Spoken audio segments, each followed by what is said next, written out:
Hello everyone. हम लोग काफ़ी टाइप की इंथैल्पी डिटेल में पढ़ चुके हैं। इनमें से एक इंथैल्पी है इंथैल्पी ऑफ न्यूट्रलाइजेशन। इसको भी पढ़ लेते हैं। कुछ बिल्कुल भी कठिन नहीं है, बहुत ही आसान है, पढ़ते समय तुम्हें खुद मज़ा आएगा। तो ये हेडिंग डाल लो, इंथैल्पी ऑफ न्यूट्रलाइजेशन।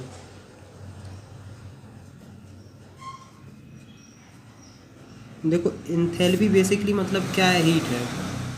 जहाँ भी तुम्हें इंथैल्पी सुनाई दे तो समझ लेना तुम्हें एक चीज़ दिमाग में सेट करनी है, वो है हीट।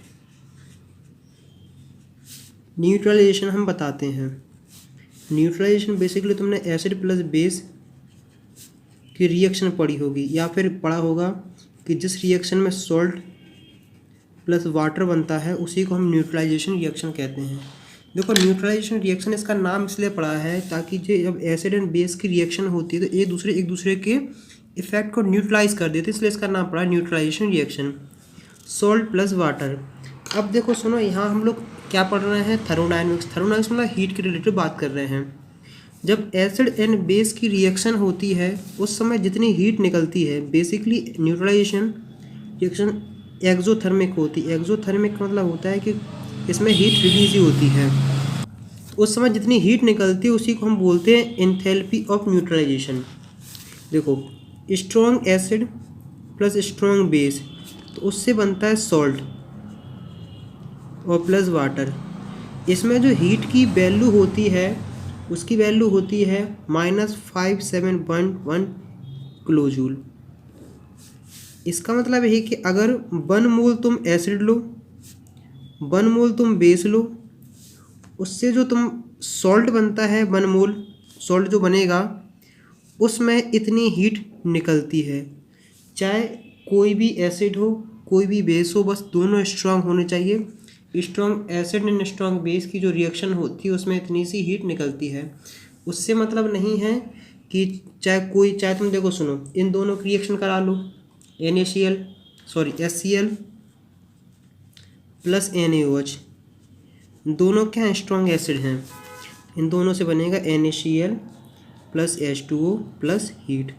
हीट की जो वैल्यू है वो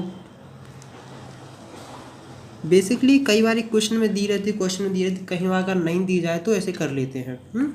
बट कंडीशन ये नहीं हो चाहिए कि दोनों स्ट्रांग होने चाहिए, ऐसा नहीं कि एक स्ट्रांग हो दूसरा वीक हो। अब एक चीज़ हम देखते हैं कि बेसिकली ये आया कहाँ से। तो एक चीज़ तुम देखोगे कि आखिरकार एक के पहले किस में जाएगा, H प्लस Cl माइनस। अगर हम इसको देखते हैं तो एक किस में जाएगा, पहले Na plus plus OH minus. इस चीज़ से बेसिकली क्या फॉर्म हो रहा है, देखो Na plus plus Cl minus plus H2O। इसमें कितनी हीट निकलती है, हीट निकलती इतनी 575 किलो जूल। तो बेसिकली हमें एक चीज़ देखने को मिलती, क्या मिलती है कि ये तो तुम्हें क्या है, कैंसिल आउट होते दिखेंगे। तो बेसिकली इन दोनों की क्या रिएक्शन है, H plus plus OH minus gives H2O। और ये ओवरऑल हर रिएक्शन में तुम्हें मिल जाएगी, चाहे तुम कोई भी एसिड बेस की रिएक्शन करो, ओवरऑल तुम्हारे पास ये दोनों ही चीज़ें आती हैं।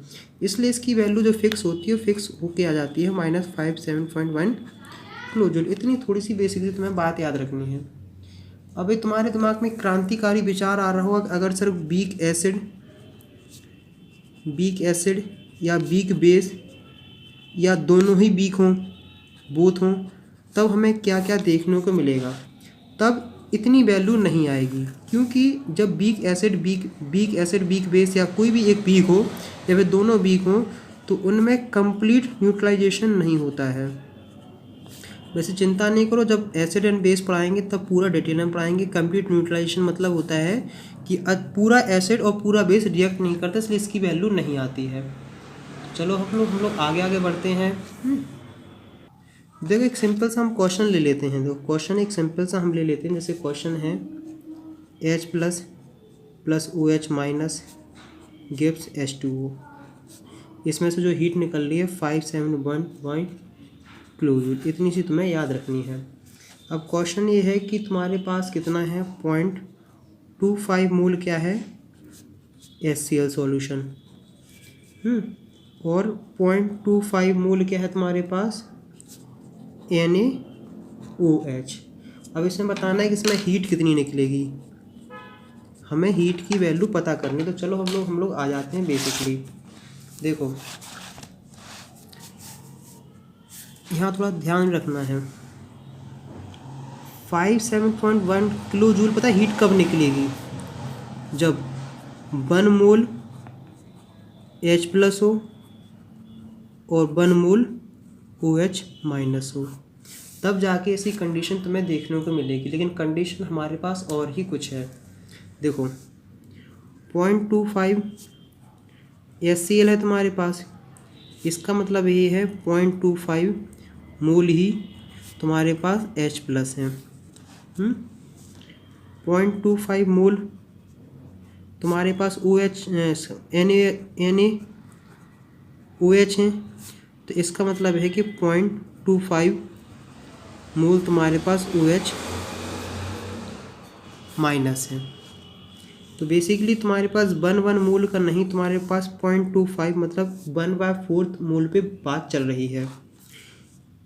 एक मोल के लिए जब दोनों एक एक मोल हो तो 57.1 होता है, और अगर 1/4 हो मोल तो जो तुम्हारी हीट की वैल्यू होगी 57.1 1/4।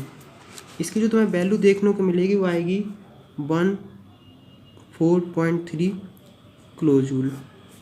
ये रही वैल्यू। ऐसे क्वेश्चन बहुत घुमा सकते हैं, जितना चाहे घुमा लो, कुछ भी कर लो। कभी कभार तुम्हें अलग तरीके से दे दिया जाएगा, कभी तुम्हें और अलग तरीके से दे दिया जाएगा।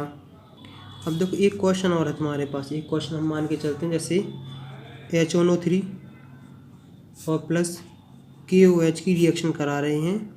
इसमें हमें निकालने का इसमें हीट की वैल्यू कितनी निकलेगी।